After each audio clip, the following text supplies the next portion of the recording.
ಸ್ನೇಹಿತರೆ ಎಲ್ಲರಿಗೂ ನಮಸ್ಕಾರ. ಈ ವಿಡಿಯೋದಲ್ಲಿ LBಗೆ ಸಂಬಂಧಪಟ್ಟಂತೆ ಶಿಕ್ಷಕರು ಯಾವ ರೀತಿಯಾಗಿ ಲಾಗಿನ್ ಆಗಬೇಕು, ಲೆಸನ್ ಪ್ಲಾನ್ ಅನ್ನು ಯಾವ ರೀತಿಯಾಗಿ ಕ್ರಿಯೇಟ್ ಮಾಡಬೇಕು ಮತ್ತು LBಗೆ ಸಂಬಂಧಪಟ್ಟಂತಹ ಟೆಸ್ಟ್ಗಳಲ್ಲಿ ಪಡೆದಂತಹ ಅಂಕಗಳನ್ನು ಯಾವ ರೀತಿಯಾಗಿ ನಮೂದಿಸಬೇಕು ಅನ್ನೋದನ್ನು ನೋಡೋಣ. ಅದಕ್ಕಾಗಿ ನಾವು ಸ್ಯಾಟ್ಸ್ ಯೂಸರ್ ಲಾಗಿನ್ ಏನಿದೆ ಟೀಚರ್ಸ್ ಅದಕ್ಕೆ ಲಾಗಿನ್ ಆಗಬೇಕಾಗುತ್ತೆ. ನೀವು ಲಿಂಕ್ ಅನ್ನು ಬಳಸಿಕೊಂಡು ಗೂಗಲ್ನಲ್ಲಿ ಅಥವಾ ಸರ್ಚ್ ಬಾರ್ನಲ್ಲಿ ಸರ್ಚ್ ಮಾಡಿದಾಗ ಈ ರೀತಿಯಾದಂತಹ ಒಂದು ಇಂಟರ್ಫೇಸ್ ಕಾಣುತ್ತೆ. ಅದಕ್ಕೆ ಸಂಬಂಧಪಟ್ಟಂತಹ ಲಿಂಕ್ ಅನ್ನು ನಾನು ಡಿಸ್ಕ್ರಿಪ್ಷನ್ ಬಾಕ್ಸ್ ಅಲ್ಲಿ ಹಾಕಿರ್ತೀನಿ. ಈಗ ಇದರಲ್ಲಿ ಲಾಗಿನ್ ಆಗಲಿಕ್ಕೆ ನಾವು ಲಾಗಿನ್ ಆಸ್ ಟೀಚರ್ ಅಂತ ಏನಿದೆ ಅದನ್ನು ಆಟೋಮೆಟಿಕ್ ಸೆಲೆಕ್ಟ್ ಆಗಿರುತ್ತೆ. ಸೆಲೆಕ್ಟ್ ಆಗಿಲ್ಲ ನಾವು ಸೆಲೆಕ್ಟ್ ಮಾಡ್ಕೋಬೇಕಾಗುತ್ತೆ. ಸೆಲೆಕ್ಟ್ ಮಾಡ್ಕೊಂಡ ನಂತರ ಯೂಸರ್ ನೇಮ್ ಅನ್ನ ಸಂಬಂಧಪಟ್ಟಂತ ಶಿಕ್ಷಕರ KGD ಸಂಖ್ಯೆಯನ್ನು ಎಂಟರ್ ಮಾಡಬೇಕು. ಅನಂತರ ಸೆಂಡ್ OTP ಅಂತಕ್ಕಂಥ ಆಪ್ಷನ್ ಮೇಲೆ ಕ್ಲಿಕ್ ಮಾಡಬೇಕು.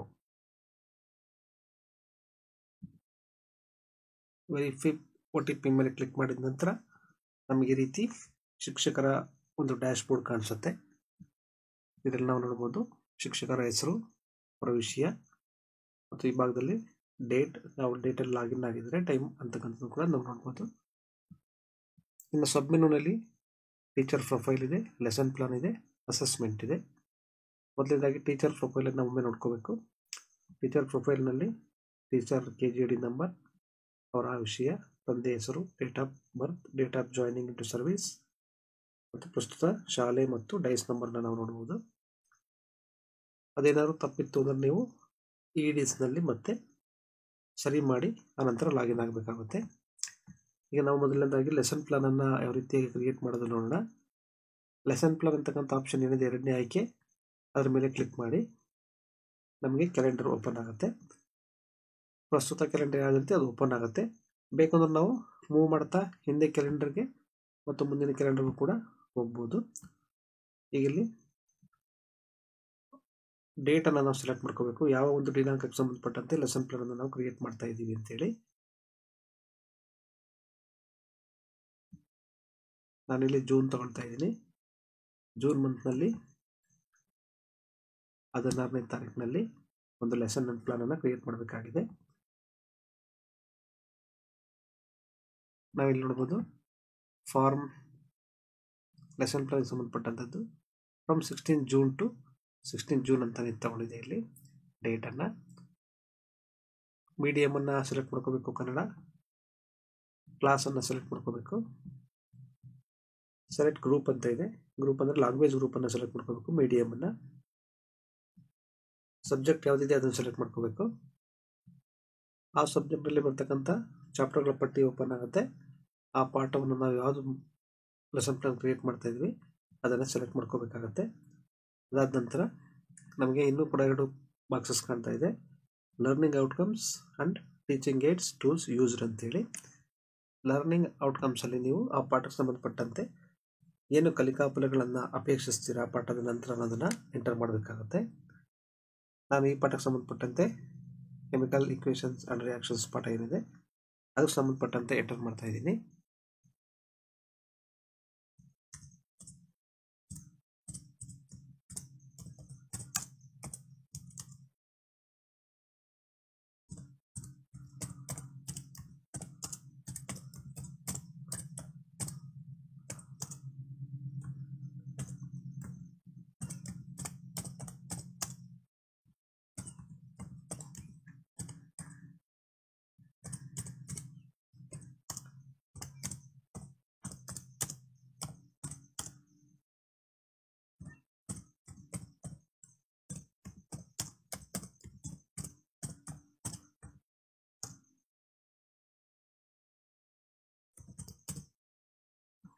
ನಂತರ ಟೀಚಿಂಗ್ ಏಡ್ಸ್ ಟೂಲ್ಸ್ ಯೂಸ್ಡ್ ಅಂತ ಇದೆ. ನೀವು ಏನೇನು ಟೀಚಿಂಗ್ ಏಡ್ಸ್ ಅನ್ನ ಪಾಠಕ್ಕೆ ಸಂಬಂಧಪಟ್ಟಂತೆ ಯೂಸ್ ಮಾಡಬಹುದು ಅದನ್ನ ಅಲ್ಲಿ ಟೈಪ್ ಮಾಡಬೇಕಾಗುತ್ತೆ.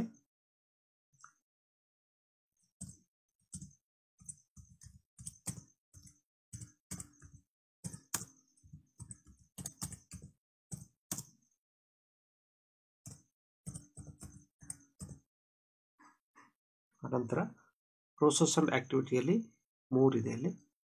ಅದರಲ್ಲಿ ನೀವು introduction phase, development phase, conclusion phase ಅಂತ ಇದೆ. ಇಂಟ್ರೊಡಕ್ಷನ್ ನೀವು ಯಾವ ರೀತಿಯಾಗಿ ಸ್ಟಾರ್ಟ್ ಮಾಡ್ತೀರಾ ಅನ್ನೋದ್ರ ಮೇಲೆ ನಿಮ್ಗೆ ಸಂಬಂಧಪಟ್ಟಂಥದ್ದನ್ನು ಆಯ್ಕೆ ಮಾಡಿ. ನಾನಿಲ್ಲಿ ಸಿಂಪಲ್ ಕ್ವಶನಿಂಗನ್ನು ಆಯ್ಕೆ ಮಾಡ್ತೀನಿ. ಆನಂತರ ಡೆವಲಪ್ಮೆಂಟ್ ಫೇಸ್ನಲ್ಲಿ ನೀವು ಯಾವ ರೀತಿಯಾಗಿ ಅದನ್ನು ಪಾಠವನ್ನು ಕಂಪ್ಲೀಟ್ ಮಾಡ್ತಾ ಇದ್ದೀರ ಅದನ್ನು ಎಂಟರ್ ಮಾಡಬೇಕಾಗುತ್ತೆ, ಸೆಲೆಕ್ಟ್ ಮಾಡ್ಕೋಬೇಕಾಗತ್ತೆ. ಅದನ್ನು ನೀವು ಸೆಲೆಕ್ಟ್ ಮಾಡ್ಕೊಳ್ತಾ ಹೋಗಿ. ಹಾಗೆಯೇ ಕನ್ಕ್ಲೂಷನ್ ಫೇಸಲ್ಲಿ ನೀವು ಏನು ಮಾಡ್ತೀರಾ ಅದನ್ನು ಟಿಕ್ ಮಾಡಿ. ಒಂದಕ್ಕಿಂತ ಹೆಚ್ಚು ಬೇಕಾದ್ರೆ ನಾವು ಟಿಕ್ಕನ್ನು ಮಾಡಬಹುದಲ್ಲಿ. ನಂತರ ಕೆಳಭಾಗದಲ್ಲಿ ಚಾಪ್ಟರ್ ವೈಸ್ ಅಸೆಸ್ಮೆಂಟ್ ಅಂತ ಇದೆ. ಇಲ್ಲಿ ನೀವು ಚಾಪ್ಟರ್ಗೆ ಸಂಬಂಧಪಟ್ಟಂತೆ ಏನು ಅಸೆಸ್ಮೆಂಟನ್ನು ಮಾಡ್ತೀರಾ ಅದನ್ನು ಎಂಟರ್ ಮಾಡಿ. ನಾನು ಯೂನಿಟ್ ಟೆಸ್ಟ್ ಅಂತ ಮಾಡ್ತೀನಿ.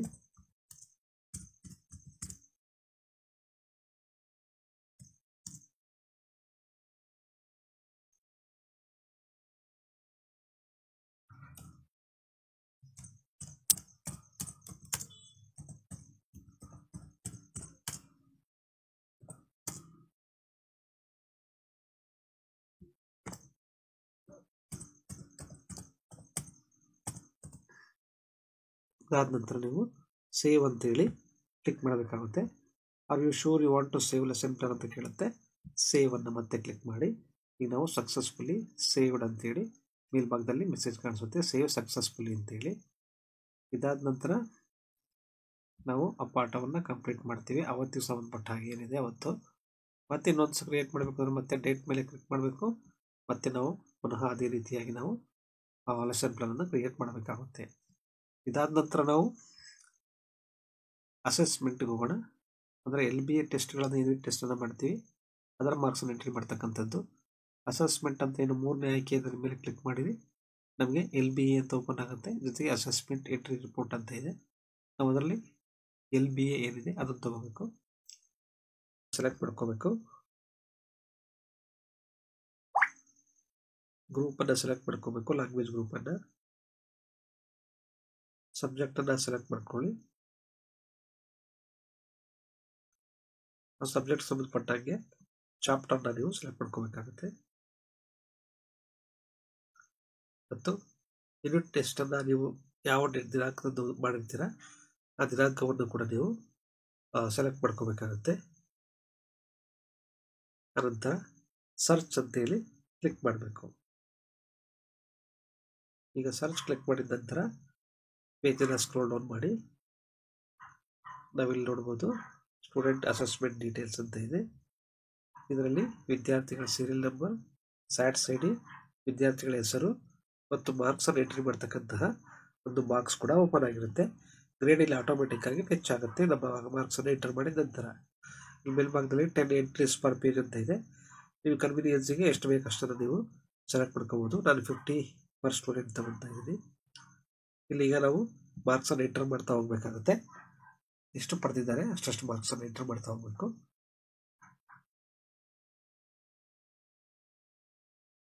ನಾನು ಉದಾಹರಣೆಗಾಗಿ ಮಾತ್ರ ಎಂಟರ್ ಮಾಡ್ತೀನಿ. ಅನಂತರ ಪಕ್ಕದಲ್ಲಿ ಗ್ರೇಡ್ ಆಟೋಮೆಟಿಕ್ ಆಗಿ ನೀವು ಜನರೇಟ್ ಆಗೋದನ್ನು ನೋಡ್ಬೋದು. ಇಲ್ಲಿ ಎಲ್ಲ ವಿದ್ಯಾರ್ಥಿಗಳ ಅಂಕವನ್ನು ಎಂಟರ್ ಮಾಡಿದ ನಂತರ ನೀವು ಸೇವ್ ಅನ್ನು ಕ್ಲಿಕ್ ಮಾಡಿ. Are you sure you want to save assessment ಕೇಳುತ್ತೆ, ಸೇವ್ ಅಂತೇಳಿ ಕ್ಲಿಕ್ ಮಾಡಿ. ನೀವು ನೋಡ್ಬೋದು ಇಲ್ಲಿ ಅಸೆಸ್ಮೆಂಟ್ ಸೇವ್ ಸಕ್ಸಸ್ಫುಲಿ ಅಂತ ಇದೆ. ಈಗ ನಾವು ಕೆಳಭಾಗದಲ್ಲಿ ನೋಡ್ಬೋದು ಇದನ್ನು ಮಾರ್ಕ್ಸ್ ಎಂಟ್ರಿ ಮಾಡಿರ್ತಕ್ಕಂಥ ವಿವರಗಳು ನೋಡ್ಬೋದು ನಾವಿಲ್ಲಿ. ಈ ರೀತಿಯಾಗಿ ಪ್ರತಿ LBA ಟೆಸ್ಟನ್ನು ಏನು ಮಾಡ್ತೀವಿ ಅದರ ಮಾರ್ಕ್ಸನ್ನು ನಾವು ಎಂಟರ್ ಮಾಡಬೇಕಾಗುತ್ತೆ. ಇದಾದ ನಂತರ ನಾವು ಅಸೆಸ್ಮೆಂಟ್ ಎಂಟ್ರಿ ರಿಪೋರ್ಟ್ಗೆ ಹೋಗಬೇಕು. ಈ ಅಸೆಸ್ಮೆಂಟ್ ಎಂಟ್ರಿ ರಿಪೋರ್ಟಲ್ಲಿ ನಾವು ಸ್ಕೂಲ್ ಲೆವೆಲ್ LBA ಅಸೆಸ್ಮೆಂಟ್ ಇದು. ಇದರಲ್ಲಿ ಸೆಲೆಕ್ಟ್ ಕ್ಲಾಸನ್ನು ಸೆಲೆಕ್ಟ್ ಮಾಡ್ಕೊಳ್ಳಿ. ಮೀಡಿಯಮ್ ಇರುತ್ತೆ ಆಲ್ರೆಡಿ. ಒಂದೇ ಮೀಡಿಯಮ್ ಇದ್ದರೆ ಒಂದೇ ಮೀಡಿಯಮ್ ತೋರಿಸ್ತಾ ಇರುತ್ತೆ, ಎರಡಿದ್ದರೆ ಎರಡು ತೋರಿಸ್ತದೆ. ಲಿಸ್ಟಲ್ಲಿ ನೀವು ಅದನ್ನು ಸೆಲೆಕ್ಟ್ ಮಾಡ್ಕೋಬೇಕಾಗತ್ತೆ. ನಂತರ ಲ್ಯಾಂಗ್ವೇಜ್ ಗ್ರೂಪನ್ನು ಸೆಲೆಕ್ಟ್ ಮಾಡಿ, ನಂತರ ಸಬ್ಜೆಕ್ಟನ್ನು ಸೆಲೆಕ್ಟ್ ಮಾಡಿ, ಸರ್ಚ್ ಅಂತೇಳಿ ಕ್ಲಿಕ್ ಮಾಡಿ. ಈಗ ನಾವಿಲ್ಲಿ ಹಿಂದೆ ಏನು ಎಂಟರ್ ಮಾಡಿರ್ತೀವಿ ಯೂನಿಟ್ ಟೆಸ್ಟ್ ಅದನ್ನು ನಾವಿಲ್ಲಿ ನೋಡ್ಬೋದು. ಇಲ್ಲಿ 10 ಎಂಟ್ರೀಸ್ ಇದೆ. ನಾವು ಜಾಸ್ತಿ 50 ಎಂಟ್ರೀಸ್ ತಗೊಳ್ಳೋಣ. ಈಗ ನೀವಿಲ್ಲಿ ಸ್ಟೂಡೆಂಟ್, ಜೆಂಡರ್, ಅವರು ಯೂನಿಟ್ ಟೆಸ್ಟ್ನಲ್ಲಿ ಮಾಡಿದಂಥ ಸಾಧನೆ ಏನಿದೆ ಅದು, ಜೊತೆಗೆ ಅವರ ಗ್ರೇಡ್ಗಳು ಎಲ್ಲವೂ ಕೂಡ ಕಾಣಿಸ್ತಾ ಇಲ್ಲ. ನಾವು ಇದನ್ನು ಇಲ್ಲಿ ಚೆಕ್ ಮಾಡ್ಕೋಬೋದು, ಎಷ್ಟು ಮಾರ್ಕ್ಸ್ ಬಂದಿದೆ ಎಷ್ಟು ಅಂತ ಹೇಳಿ. ಈ ರೀತಿಯಾಗಿ ನಾವು ಎಲ್ಲ ವಿದ್ಯಾರ್ಥಿಗಳ LBಗೆ ಸಂಬಂಧಪಟ್ಟಂತಹ ಯೂನಿಟ್ ಟೆಸ್ಟ್ಗಳ ಅಂಕಗಳನ್ನು ಎಂಟರ್ ಮಾಡಬಹುದಾಗಿರುತ್ತೆ. ಅಸೆಸ್ಮೆಂಟ್ ರಿಪೋರ್ಟನ್ನು ಏನು ನೋಡ್ತೀವಿ, ನಾವು ಇದನ್ನು ಇಲ್ಲಿ ಎರಡು ಆಪ್ಷನ್ಸ್ ಇದೆ, ಎಕ್ಸ್ಪೋರ್ಟ್ ಟು PDF ಮತ್ತು ಎಕ್ಸ್ಪೋರ್ಟ್ ಟು ಎಕ್ಸೆಲ್ ಅಂತ ಹೇಳಿ. ನಮಗೆ ಬೇಕಾದಂತೆ ಈ ಮಾಹಿತಿಯನ್ನು ನಾವು ಸೇವ್ ಕೂಡ ಮಾಡಬಹುದು. ಎಕ್ಸ್ಪೋರ್ಟ್ ಟು PDF ಕೊಟ್ಟರೆ ನಮಗೆ PDF ರೂಪದ ಮಾಹಿತಿ ಸಿಗುತ್ತೆ, ಅದನ್ನು ಪ್ರಿಂಟ್ ಕೂಡ ಹಾಕೋಬಹುದು. ಜೊತೆಗೆ ಎಕ್ಸೆಲ್ ಮೇಲೆ ಕ್ಲಿಕ್ ಮಾಡಿದರೆ ನಮಗೆ ಎಕ್ಸೆಲ್ ಫೈಲ್ ಡೌನ್ಲೋಡ್ ಆಗುತ್ತೆ, ಅದನ್ನು ಕೂಡ ನಾವು ಸೇವ್ ಮಾಡಿ ಇಟ್ಕೋಬಹುದಾಗಿರುತ್ತೆ. ಈ ರೀತಿಯಾಗಿ ವಿದ್ಯಾರ್ಥಿಗಳಿಗೆ ಸಂಬಂಧಪಟ್ಟಂತಹ LBA ಟೆಸ್ಟ್ಗಳ ಅಂಕಗಳನ್ನು ಎಂಟರ್ ಮಾಡೋದು ಮತ್ತು ಅಸೆಸ್ಮೆಂಟ್ ರಿಪೋರ್ಟನ್ನು ನೋಡ್ತಕ್ಕಂಥದ್ದು ಮತ್ತು ಲೆಸನ್ ಪ್ಲಾನನ್ನು ಕ್ರಿಯೇಟ್ ಮಾಡ್ತಕ್ಕಂಥದ್ದು. ಧನ್ಯವಾದಗಳು.